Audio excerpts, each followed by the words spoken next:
Bonjour les gens, c'est Mélina et c'est le deuxième épisode de la Gazette du Panda qui revient déjà. J'avais 20 petites minutes à perdre pour mon goûter et je me suis dit que le mieux ce serait de le passer avec vous. Donc j'ai mon petit thé, j'ai mes petites affaires, on va papoter. Alors pour cette fois on va parler un peu de couture, tout petit peu de tricot et je vais vous parler de mon mois de chocolat. Donc je vais commencer avec ce que j'ai terminé, comme ça ce sera fait. Et puis comme ça on n'en reparlera plus. J'ai fini la chemise de monsieur. Tada. Qui n'a pas de boutons parce que je n'ai plus de boutons. Du moins j'ai plus de boutons, de petits boutons à chemise. Et quand j'en ai, c'est pas dans la bonne couleur. Donc voilà, je me suis dit que ce serait quand même dommage de mettre des boutons blancs sur cette chemise bleu marine. Je sais, ça n'a pas l'air d'être bleu marine, la lumière est affreuse. Il fait très gris, il est 16h30, quelque chose comme ça. Donc bon. Donc c'est le modèle Burda que je vous ai montré la dernière fois. Attendez, je vais choper le numéro du modèle. Hop. Voilà. Tout en grâce et en élégance. Donc c'est ce modèle là que m'avait offert Elfie App sur Instagram. Donc j'ai fait la version, j'ai fait un mélange de plusieurs versions. J'ai fait le col de la version B et le corps de la version C, mais avec les pinces uniquement derrière, pas devant. Voilà. Et donc c'est le modèle 70-45. Je l'ai taillé en taille, je crois que c'est 50-52, donc 40-42. Et au final, je l'ai rapetissé dans un 40 basique. Ça passait bien, c'est nickel. Donc monsieur est ravi, je suis ravie. Les finitions sont pas mal. Je suis juste... J'aime pas trop la finition qu'il y a sur la manche là. Sur le poignet de chemise, en fait, on fait la fente. Alors, je suis pas sûre que vous voyez grand chose. On fait la fente là, avec la fameuse petite pointe, etc. Et ici, on fait juste un... On tourne juste une fois, enfin, comment dire. On plie le tissu, on fait un revers. Une seule fois, donc le revers est accru. Et j'ai pas pensé à le surfiler avant, donc j'aime pas trop cette finition, sachant que sur d'autres chemises je l'avais fait, on mettait un espèce de biais par dessus, ce qui rendait le tout très propre.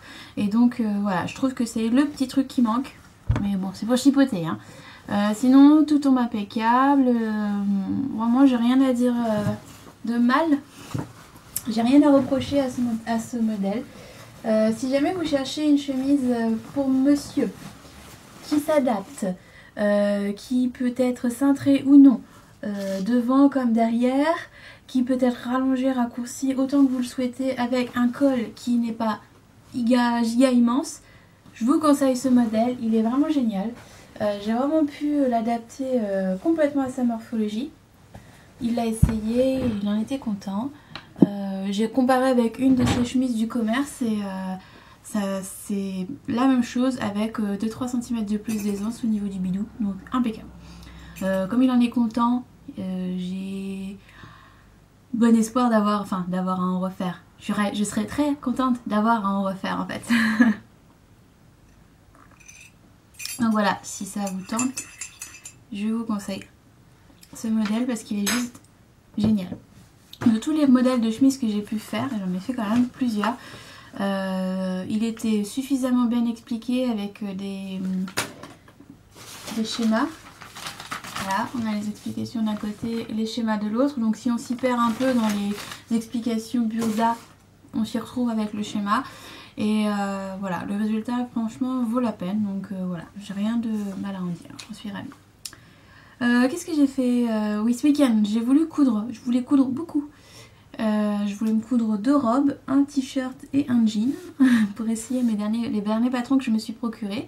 Parce que j'ai complètement oublié pendant l'espace d'un instant que je m'étais abonnée chez Simwork. Et c'est mon chéri qui m'a dit « Ah mais il y a encore les 6 $ qui sont passés ce mois-ci, mais qu'est-ce que tu fais avec ça ?» Et là, révélation, je me suis dit ah mais ouais, j'ai des crédits à dépenser chez Simwork. Tout va bien. Donc j'en ai profité pour acheter le modèle Aberdeen. Enfin pour récupérer le modèle Aberdeen. Je sais pas si vous pouvez voir, de Simwork donc. Je l'ai eu pour un crédit, donc je l'ai eu pour 3 dollars. Sachant qu'à la base il est à 10 dollars, donc une affaire. Donc c'est un, je vous glisserai peut-être une photo au montage. C'est un t-shirt ample, loose, avec des manches chauve-souris. C'est un peu ma lubie en ce moment, les machins amples et les chauves-souris. Donc j'ai continué. Et comme il me restait un coupon de jersey, dans lequel j'avais taillé un gilet cannelle il y a bien un an de ça. Et comme le jersey tient plutôt bien à la route, hein, je le porte énormément, je me suis dit que un t-shirt ça passerait très bien aussi dedans. Donc attendez, je l'enlève. Alors je l'ai mis sur mon mois de chocolat, mais il n'y a pas assez de place pour nous deux. Donc je vais tourner la caméra. Hop là. Bon, alors je l'ai mis sur mon mois de chocolat, mais en fait mon mois de chocolat ne représente plus ma taille. Mon mois de chocolat est plus gros que moi en fait. Voilà. Donc ça fait pas aussi loose que ça le fait sur moi, mais vous avez l'essentiel. Donc le col en V devant et derrière. Les manches chauve-souris. Voilà. Et par contre, je le trouve un peu trop long. Alors, attendez.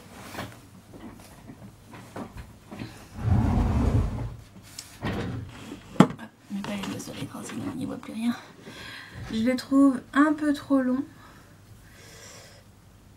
Il a une finition arrondie en haut, devant comme derrière. Il est, je pense, totalement réversible, hein. Les deux pièces sont vraiment kiff kiff. Il n'y a pas vraiment de dos et de devant, même si là mon devant a l'air plus long, plus profond que mon dos. Mais c'est vraiment pas énorme. Ça se coud vite, je l'ai cousu en 1 heure, 1h15. En fait on met autant de temps à assembler le patron et à le découper qu'à l'assembler. Donc voilà, il est pas mal. Moi il faut juste que je le raccourcisse de 10 bons centimètres parce que là ça fait un peu sac à patate quand je le mets. Mais très agréable à porter. Vraiment il y a de l'aisance comme il faut. Donc voilà. Donc moi je fais un 117 tours de poitrine et j'ai taillé la taille 20-22. Je sais plus combien ils préconisent pour ça, mais au final le t-shirt il fait 137 de tours de poitrine, donc ça fait 20 cm d'aisance, ce qui est vachement bien. Donc j'ai bien envie de lui faire des petits frères parce que bon, je l'ai juste passé hier soir vite fait, mais c'est franchement hyper agréable à porter. Et puis le décolleté il est quand même assez flatteur, donc voilà, vite fait, bien fait, à refaire. J'ai tout fait avec ma machine à coudre. Au point zigzag. Ils sont assez gentils, ils nous conseillent la largeur et la longueur de point quand on n'a pas de surjetteuse. C'est vachement sympa. Comme d'habitude le patron il est clair, il est bien foutu, il y a des schémas, il y a des explications écrites. Au niveau de l'assemblage du patron j'ai pas eu de problème. Il faisait 30 pages, bon, c'est toujours aussi long à assembler, mais bon, voilà. Si par contre on pouvait pas choisir la taille qu'on pouvait imprimer avec celui-là, je pense que c'est un de leurs plus anciens modèles, du coup ils n'avaient pas encore cette option dans les PDF je pense, donc c'est pour ça que ça devait pas y être. Mais voilà, très simple à coudre, très rapide, un bon basique. Franchement, je vais en refaire d'autres, il faut juste que je me rachète du tissu. D'ailleurs c'est ce que j'ai dit hier à mon mari, il m'a dit mais comment ça, tu me dis tout le temps que tu n'as plus de tissu. Bah oui j'ai plus de tissu, il me reste plus que du voile de coton, je sais pas vraiment le moment de le coudre, hein. Tout le reste, voilà, il me reste les 3 ou 4 coupons, je vais les utiliser dans les derniers jeans là. J'ai 3 coupons pour faire 3 jeans et j'ai 2 coupons, ouais 2 coupons pour faire une robe, enfin 2 robes du coup. Voilà, après c'est des petites chutes, je vois pas trop ce que je peux en faire. Donc non j'ai plus de tissu, on est d'accord, voilà. C'est tout en couture du coup parce que hier j'ai dû corriger la tasse de mon homme. Ça m'a pris 6-7 bonnes heures, hein. C'est dingue le nombre de fautes qu'on peut laisser dans un truc quand on l'écrit d'une traite. J'avais oublié à quel point c'était chiant. Moi j'en ai écrit 2 et c'est vrai que je l'avais pas fait. Si, j'avais fait relire je crois, mais bon, je faisais moins de fautes. Hein. La fille, tu sais. Bref. Du coup, hier, j'ai pas eu le temps de coudre autant que ce que je voudrais, mais les patrons sont imprimés, découpés, il me reste plus qu'à couper dans le tissu. J'aimerais bien me coudre du coup la robe Lean de Simwork toujours. Je vais vous mettre une photo.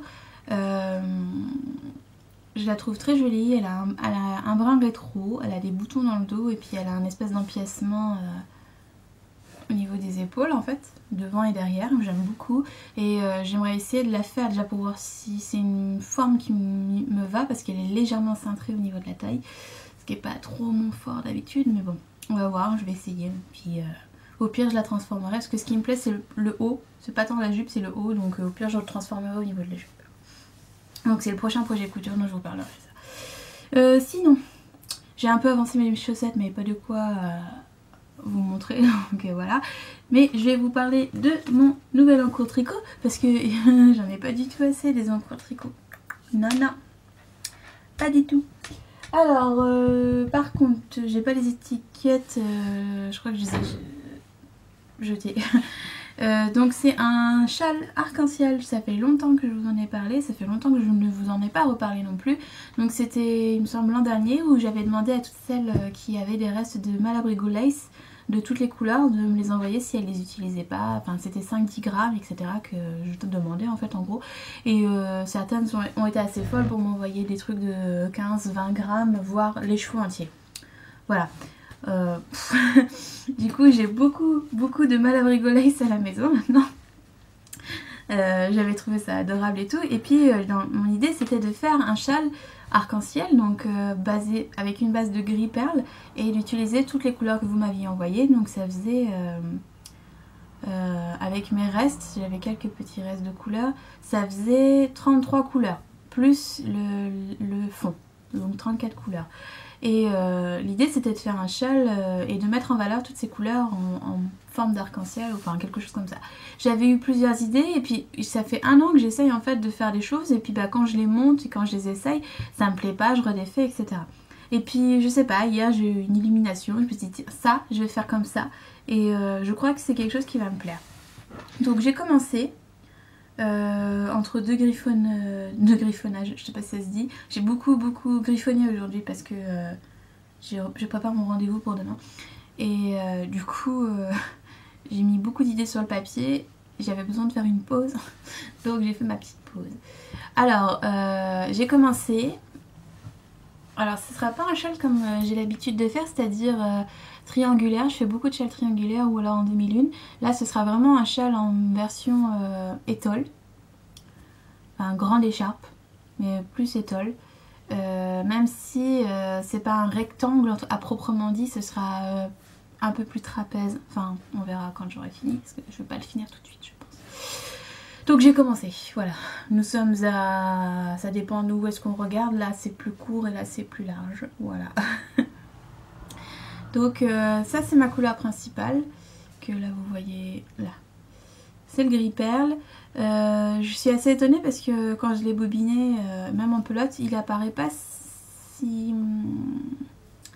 C'est un gris qui tire beaucoup sur le rose, le violet même. Bon là je suis pas sûre que vous voyez à la caméra, mais... il est très beau. Et j'ai commencé à mettre la première couleur de mon arc-en-ciel. Donc des petits trous pour rythmer un petit peu. Et puis voilà. De la mousse encore, oui je sais, mais c'est vraiment le genre de modèle zéro cerveau et en fait ce qui te fait avancer c'est d'avoir envie de mettre la couleur suivante. Voilà. Donc j'avais fait mon petit truc de couleur là. Donc j'ai commencé par le coup éclair, donc après ça va faire comme ça, tac tac tac, et je finis par le noir. Je viens de faire la couleur blanche, je crois que j'ai utilisé 2 grammes.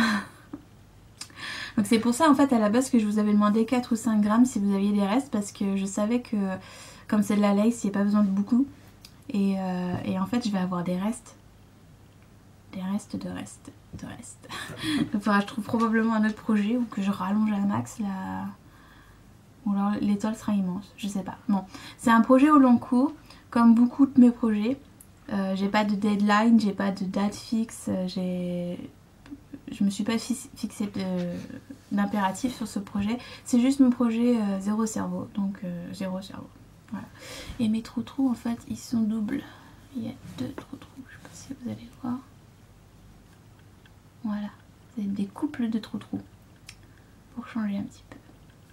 Donc voilà, ça se fait tranquillou. Je vais en emmener quelques-uns avec moi. Cela. À moins que je tricote ce soir. Avec moi à Paris parce que à la base je voulais emmener une paire de chaussettes et puis je trouve ça vachement relax comme projet. Donc je pense que je vais emmener celui-là. En plus il prend pas de place, il est tout léger, il est tout doux. J'adore la Malèvre Lace. C'est fragile mais qu'est-ce que c'est doux. Donc voilà, un nouveau projet de plus alors que j'ai plein de choses à faire. C'était très très sérieux de ma part de faire ça, oui, oui, oui. Comme toujours. Alors, sinon, je vais vous parler de mon mois de chocolat avant de partir parce que mon quart d'heure de pause se termine. Alors, mon mois de chocolat. Hop, viens là ma cocotte. Alors, comment ça marche un mois de chocolat? Donc, le mois de chocolat. Voilà. Et, attention, je bouge. Est mis sur sur une tige en fait. Et sur le sol, je sais pas si vous allez voir, vous avez un pot plein de ciment qui est là, plein de bordel. Bon, c'est pas grave. J'espère avoir bien visé le truc, on verra au montage. Mais bon. Donc comment faire un mois de chocolat?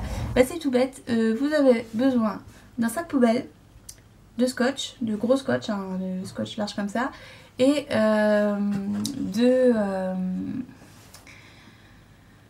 papier, de colle à papier du coup, genre celle à papier peint là, et puis potentiellement, après bon moi là c'était genre je fais comme je peux avec ce que j'ai, une tringle à rideau, un pot de fleurs et du ciment. Voilà, prise rapide. Alors bon, c'est comme ça que moi j'ai fait. Si vous avez d'autres façons, une autre idée de comment faire, n'hésitez pas. Alors pour commencer en fait, vous faites un trou en haut et au niveau des bras dans un sac poubelle que vous enfilez comme une robe. Vous faites bien attention d'avoir du scotch, enfin d'avoir du sac poubelle bien partout, hein, juste de quoi laisser passer la tête, etc. Et après vous demandez à quelqu'un de vous enrouler de scotch en faisant à peu près 3 couches et en passant partout, donc c'est-à-dire sur les épaules, peut-être autour des bras si vous avez envie d'avoir des bras sur votre mannequin, mais c'est pas forcément, c'est pas forcément le plus pratique, donc je vous conseillerais de vous arrêter au niveau de l'épaule quoi. Au niveau de la poitrine et au niveau du ventre, etc. Enfin jusqu'où vous voulez que votre mannequin descende. Donc la culotte de cheval si vous en avez une et que vous avez besoin de prendre ce truc en considération, etc. Enfin bref, moi j'ai fait jusqu'au ras de cou. Ouais, jusqu'au ras de cou et au niveau des hanches. Ouais, à peu près. Enfin bref. Jusqu'où le sac poubelle est scindé en fait. Et ensuite, vous vous enroulez de scotch en fait, tout simplement. Et sans appuyer, sans forcer. Il faut vraiment que le scotch épouse vos formes. Parce que si vous tirez ou si vous rentrez le ventre, ou je sais pas, enfin si vous faites le moindre mouvement, ça ne correspondra pas à votre morphologie. Donc faut pas avoir honte de ces formes, etc. quand on fait ça avec la personne avec qui il va vous scotcher quoi. Donc vous faites ça et une fois que c'est fait, alors vous faites bien attention de porter quelque chose qui craint rien en dessous au cas où il y aurait un coup de ciseau malencontreux. Attention le soutien-gorge, attention le t-shirt. Hein. Et faut quand même 3 bons quarts d'heure pour faire le tour, hein, pour avoir une bonne couche de scotch. Une fois que c'est fait, vous demandez à la personne qui vous a scotché de couper le sac, au niveau du sac poubelle, enfin de couper le scotch, le sac poubelle, etc. au niveau du dos en faisant une ligne bien droite. Donc à ce niveau là. Donc là vous avez le dos, vous coupez ici, tout droit. Une fois que c'est fait, ah oui vous allez avoir besoin de mousse aussi. Une fois que c'est fait, vous refermez avec du scotch, dedans, dehors, enfin vous faites comme vous pouvez mais vous remettez tout comme si vous étiez dedans mais vous n'êtes plus dedans. Vous fermez le bas, donc moi ce que j'ai fait c'est que j'ai refermé le sac poubelle Et j'ai mis un élastique à l'intérieur. J'ai bien tout fermé, tendu, etc. Vous remplissez de mousse au niveau du cou. Et vous n'hésitez pas, hein, faut bien mettre, enfin faut pas être radin en mousse. Et puis voilà, ça c'est fait. Une fois que ça c'est fait, vous pouvez le fixer sur une tige, sur n'importe quoi. Moi j'ai pris une tringle à rideau parce que c'est le seul truc qui m'est venu à l'esprit. Pour le fixer, j'ai utilisé un... comment on appelle ça? Un truc comme ça. Ça là. Ce machin là, je sais plus comment ça s'appelle. En métal qui peut se tordre et se mettre en fonction. Donc ce que j'ai fait, c'est que j'ai pendu mon mannequin au machin, je sais plus comment ça s'appelle, au cintre, voilà, et j'ai accroché le cintre à ce niveau là. J'ai accroché le cintre au niveau du cou et sur la tige en fait. Et le petit nœud que vous voyez là sur la tige, je sais pas si vous voyez, il y a un nœud là, retient le cintre en fait. Voilà. Et en bas, j'ai mis sous le mannequin, on le voit pas, mais j'ai entouré, j'ai fait un gros machin de scotch dégueulasse, mais qu'on voit pas puisque c'est sous le mannequin. Donc ça fait une grosse épaisseur et ça retient le mannequin de tomber. Après, bah, il vous reste plus qu'à faire du papier mâché par-dessus. Donc j'ai pris de la pub moi. J'ai fait des grandes bandes et puis j'ai collé ça avec... enfin j'ai fait vraiment genre version papier mâché pour rembourrer un peu et pour consolider le mannequin. J'ai laissé sécher une journée. Le lendemain j'ai mis un coup de peinture. Bon j'ai choisi du marron mais vous prenez ce que vous voulez. J'ai laissé sécher encore une ou deux journées et après j'ai mis un coup de vernis. Il me semble. Ouais. Voilà, pour que ça soit... enfin pour que la peinture elle baffe pas sur un vêtement ou quoi. Et puis c'est tout. Alors l'avantage de faire comme ça, c'est que vous pouvez planter des aiguilles dedans, ça craint rien, c'est du papier, hein, et que dès que vous avez changé ou que vous avez maigri ou grossi, bah, il suffit d'en refaire un autre. C'est un avantage et un inconvénient. Là par exemple le mien, ça fait 1 an que je l'ai. Bon, il me sert à déposer mes châles dessus en attendant de trouver mieux.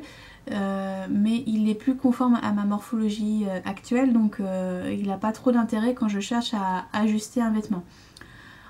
Mais en même temps, je sais comment je suis foutue maintenant, j'en ai plus vraiment besoin. Donc voilà, ça m'a servi au début, ça me sert plus maintenant, c'est pour ça que j'en fais pas d'autres. Mais c'est pratique pour poser un truc, puis si on se débrouille un peu mieux que moi, on peut avoir quelque chose d'un peu plus beau. Voilà, et puis donc avant de faire tout ça, évidemment, on a mis la tige, enfin la tringle de rideau, on a pris un gros pot de fleurs qu'on a rempli de ciment, on a mis la tige dedans, on l'a bloqué avec je sais plus quoi et voilà, on a attendu que ça sèche et que la tige soit fixée. Du coup le machin il tourne autour de la tige, hein, il n'est pas fixé sur la tige et la tige elle ne bouge pas dans le pot. Voilà, c'est tout.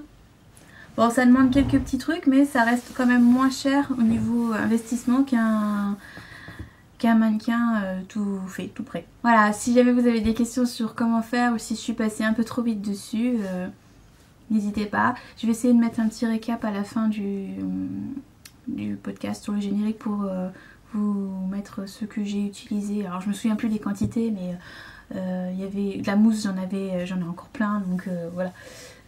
C'est un petit pot de peinture, un petit pot de vernis, du papier de pub, la pub ça vient tous les jours, essayez juste d'en garder un petit tas comme ça et puis voilà. Après c'est beaucoup de bidouilles hein, mais ça reste pratique pour comprendre comment on le fonctionne. Mais là clairement le mien il est plus bon, c'est un bonnet G, je suis un bonnet C maintenant, ça a plus d'intérêt pour moi. Mais ça a été pratique parce que c'était pendant mes débuts à la couture, j'apprenais à comprendre ma morphologie et comment ça marchait pour faire des retouches, donc franchement c'est assez pratique.